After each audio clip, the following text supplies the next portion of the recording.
So I'm sure all of us who play Battlefield 2042 are abundantly aware of like how badly overpowered the VHX-D3 is. It's some battle pass gun that you get fairly early in the battle pass, I believe somewhere around like tier 19, I believe. I could be wrong about that. It's you can get it pretty early on.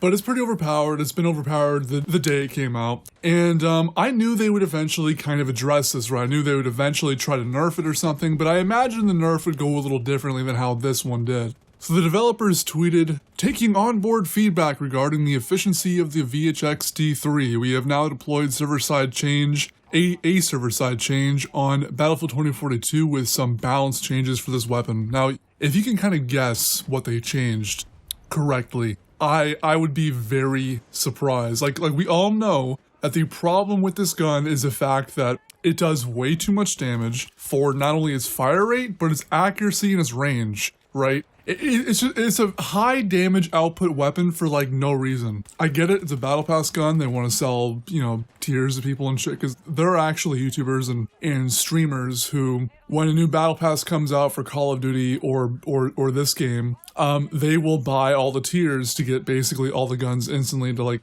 be the first streamer one of the first streamers to use it.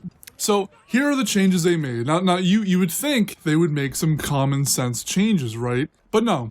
Here are the changes they made. Dispersion will now increase faster as more consecutive shots are fired, aka bloom, like just weapon bloom, while also decreasing faster once firing has ceased. Burst fire is now more effective than full auto.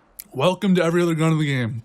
Finally, at least that changed. Hip fire starting accuracy reduced while standing. I guess it kind of makes sense, because it's not an SMG, it's a fucking heavy-ass bullpup rifle. Anyways, horizontal recoil, and this one blew my fucking mind. Horizontal recoil reduced by 10% roughly to promote long-range burst firing.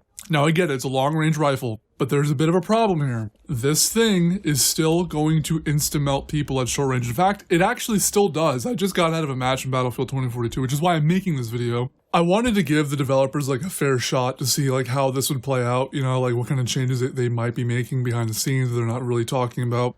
But no, these are entirely the changes of the gun. And in fact, if you really think about it, they actually made this gun stronger for its, I guess its original intended purpose, while also barely nerfing its short range and mid-range capabilities. So I don't know what the fuck they're smoking over there. That's literally one of the first things I thought when I read this. I was like, are they playing the same game as us? Now, I love this game, right? I'm not complaining to be that guy. This game is pretty good. Everything else in this game is pretty good. I'm glad this game came along the way that it did. It's sad this game didn't launch in this state, but this gun is a problem. It's like every time I die, over half of all deaths come from that gun. Okay, that's a balance problem. This is it's almost akin to how bad the Spitfire was in Black Ops 4's prime.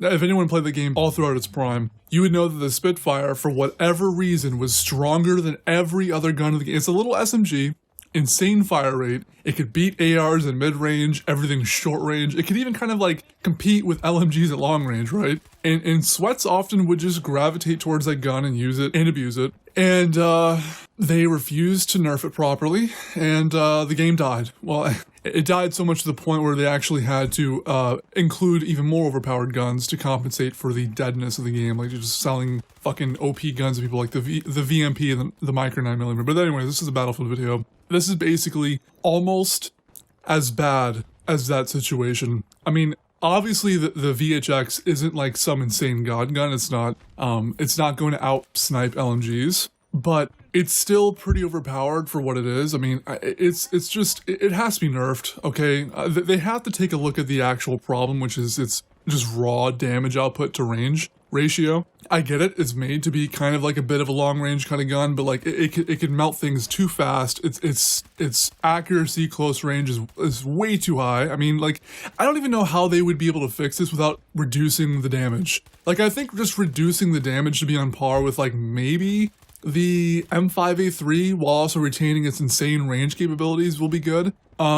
Because I don't really see anything else really working for this. I think it's just a damage problem. The gun physically does too much damage. It kicks. It feels like it does almost more damage than the AK-24, and it shouldn't for its fire rate. Like, it's just really off kilter. But anyways, I really hope they nerf this shit, because it's a good game. I just don't like dying to the same gun over and over again. But yeah, that's about it.